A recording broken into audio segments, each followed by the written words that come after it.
पनि मनभित्र माया पलायो नि चिन्ने चिन्ने जस्तो लाग्छ कसले बुलायो नि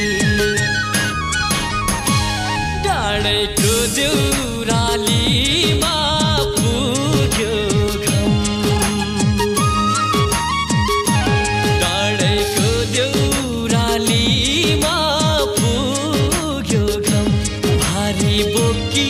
साथी हो हिँड जाऊँ बाटो काट्न